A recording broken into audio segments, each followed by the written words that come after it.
Hola, bienvenidos y bienvenidas a la última cápsula de regresión lineal. De la cápsula anterior quedó pendiente un ejercicio que era verificar esta aceleración que aparece acá. Dice la producción aumenta al doble con respecto a la temperatura, siendo la temperatura nuestra variable independiente y la producción del proceso químico la variable dependiente. Entonces vamos a ver cómo se realiza este cálculo directamente en R. Entonces, como observan acá, aquí tenemos un resumen de nuestro modelo, que ya lo habíamos observado antes, ¿se acuerdan? Este estaba por aquí mismo, estuvimos viendo el resumen. Entonces nosotros guardamos nuestro resumen. eh, y bueno, dijimos que la hipótesis sería que beta sub 1 es igual a 2, entonces nuestra constante va a ser igual a 2. Y del resumen del modelo nosotros queremos acceder a los coeficientes que habíamos visto. Entonces de aquí todo esto para calcular el estadístico, nosotros accedemos en este caso al beta estimado, es decir, vamos a los coeficientes y sacamos en este caso nuestra variable es temperatura, el valor estimado, y de la misma manera nosotros sacamos aquí lo que está definido como el estándar error. Si se dan cuenta, en tanto para el estadístico de beta sub 1 como beta sub 0, lo que está en el denominador corresponde a la desviación estándar de cada uno de los estimadores. Entonces eso nosotros lo obtenemos del estándar error. Entonces para calcular el estadístico después simplemente es nuestro valor del beta estimado menos la constante, todo esto dividido por el estándar error. Y como en este caso nosotros dijimos que beta 1 es igual a 2, nos interesa saber el valor absoluto de nuestro estadístico. Entonces ahora el valor que obtuvimos acá es 3,84 y lo que tenemos que verificar ahora es si es que este valor es mayor o menor que nuestro valor en la tabla. Entonces para esto vamos a ir a nuestra tabla que está aquí mismo. Eh, bueno, nosotros tenemos que alfa era 0,05, por ende, como para la testada necesitamos alfa medio, es 0,25, teníamos n-2 grados de libertad, teníamos 11-2, en este caso nos queda 9, entonces el valor es de 2,26. Ya, entonces nosotros vamos a rechazar la hipótesis de que beta sub 1 era igual a 2.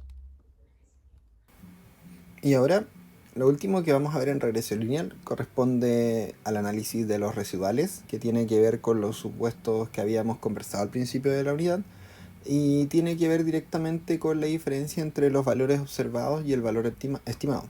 A eso es lo que nosotros llamamos como residuales. Y para refrescar un poco la memoria, los supuestos que habíamos definido era que la esperanza de esos residuales fuera de cero. Esto quiere decir que cuando teníamos la regresión, todos los valores de los errores que están por sobre la regresión más todos los valores que están por debajo van a sumar 0 para que la media dé 0. Además, otro de los supuestos es que la varianza es constante e igual a sigma cuadrado y que la covarianza entre los pares de errores de 0, o sea que son independientes. Entonces, acá podemos ver una serie de gráficas que para cada uno de los ensayos se observa el error. En el eje Y está el valor del error, está graficado al punto 0, y aquí, en el A, este es el caso típico y esperado, cuando los errores siguen todos los supuestos que estamos conversando. O sea, son aleatorios, tienen una varianza definida constante para cada uno de los ensayos, y no se ve que tengan la necesidad de alguna transformación. Luego, en este caso, en el B, nosotros podemos observar que existe una varianza definida. Si observan, la varianza va creciendo respecto al 0. Entonces esto implica que los errores no tienen una varianza constante. Entonces en este caso estaríamos violando una de las restricciones. Y luego, estos dos casos de acá, el C y el D, suceden cuando hay una necesidad de aplicar una transformación, porque los errores tienen un comportamiento distinto y eso podría implicar que a los datos hay que aplicar una transformación para que los errores tengan este comportamiento. El comportamiento de A es el deseado. Y finalmente, en este caso, en el E, podemos observar que la varianza es similar, están acotados de alguna manera, pero el tema es que hay una diferencia creciente en el tiempo, entonces probablemente la covarianza aquí no va a ser cero, sino que va a existir una tendencia a ir aumentando. Y los test que vamos a utilizar, en este caso para verificar supuestos, van a ser dos. Para verificar que los errores sean independientes, o sea que no estén correlacionados, vamos a utilizar el test de Durbin-Watson, Y para verificar que los errores se distribuyen de manera normal, vamos a utilizar el test de Kolmogorov-Smirnov. El test de Durbin-Watson es un test estadístico que se utiliza para verificar la presencia de correlación en los residuos de la regresión. Y vamos a tener una hipótesis nula que nos va a decir que los errores son independientes, o sea, este valor ρ es 0. La hipótesis alternativa es que ρ es mayor que 0 y es una correlación.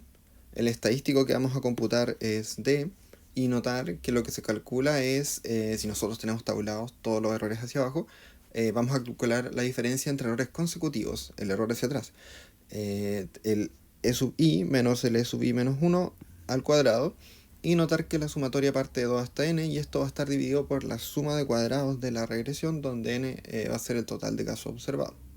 Ahora, ¿cuáles son las conclusiones de esto? ¿Y cuál es la región crítica de este test? ¿Ya? Si es que D es mayor que cierto valor, en la tabla se acepta H0, H sub 0, o sea, no están correlacionados. Si D es menor que otro valor dentro de la tabla, se va a rechazar H sub 0, o sea, los valores están correlacionados. Y si es que D cae dentro de estos dos valores, que es un intervalo, el test no tiene suficiente información para poder concluir algo. Aquí podemos apreciar un breve segmento de la tabla, donde acá es la cantidad de parámetros estimados sin el intercepto. En este caso, sin considerar el intercepto, nosotros estamos estimando solo la pendiente, o sea que K es igual a 1, ese es el K con el que nosotros vamos a trabajar, y los otros casos son para regresiones múltiples. De L y de U son los valores que acabamos de mencionar, estos que están aquí, y N es la cantidad de casos. Esta tabla está en particular para 0,05, y si ustedes desean pueden encontrar tablas para distintos niveles de significancia en internet. Ahora vamos a verificar si estos errores aleatorios son independientes, y para hacerlo vamos a ir directamente a R. Primero que todo, para obtener los residuales directamente y no tener que calcularlos uno por uno, pueden obtenerlos directamente desde el cómputo de ANOVA.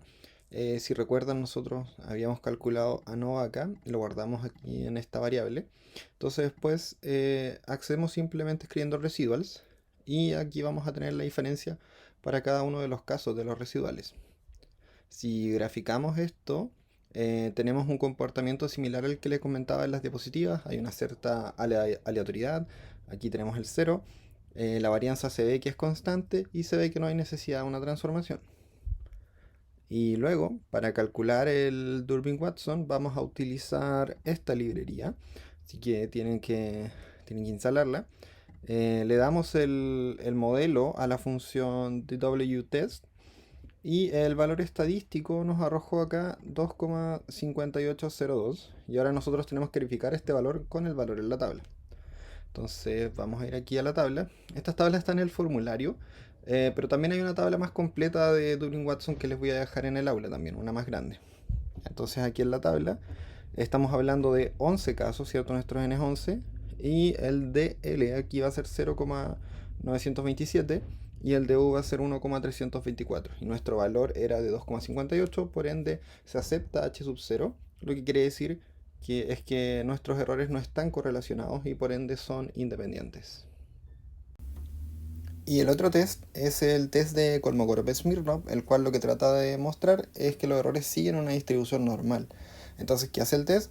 El test lo que va a hacer es comparar una función de distribución acumulada observada de una variable con una distribución teóricamente determinada. Si esta es la función de densidad de una distribución de probabilidad, su función acumulada va a ser la sumatoria hasta llegar a 1, como apreciamos aquí.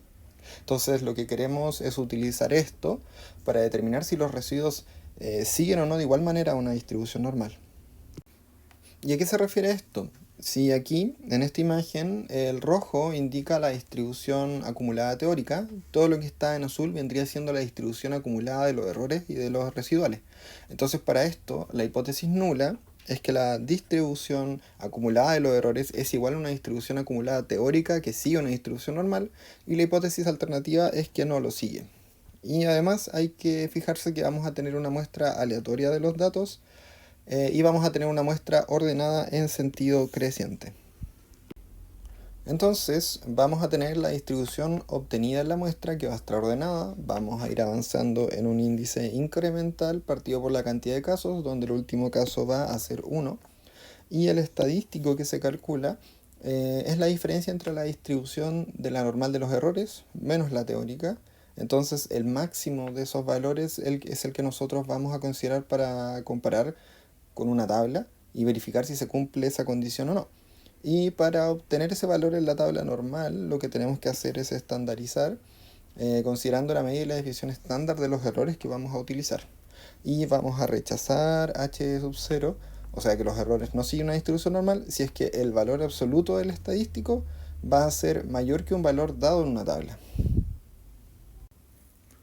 Aquí tenemos una tabla con distintos valores de significancia para distintas cantidades de casos. Entonces vamos a ver un ejemplo de cómo esto sería a mano. Supongamos que tenemos estos errores y estos errores no están relacionados a los ejemplos anteriores, simplemente son errores de una regresión cualquiera. Y lo que se hace es ordenar esta muestra, a eso me refería antes cuando dije que esté ordenada creciente, y tenemos la media y la desviación estándar de los residuos. Entonces lo que se hace para poder calcular el estadístico es tener todos los datos,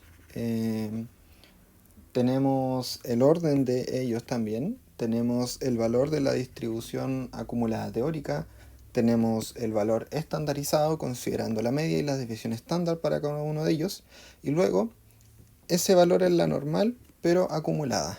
Entonces la diferencia entre estos valores en valor absoluto va a ser cada uno de estos estadísticos, y recuerden que lo que estamos buscando es el mayor valor entre todos los que calculamos. En este caso el mayor es 0.116 y ese es el que nosotros deberíamos comparar con un valor en la tabla.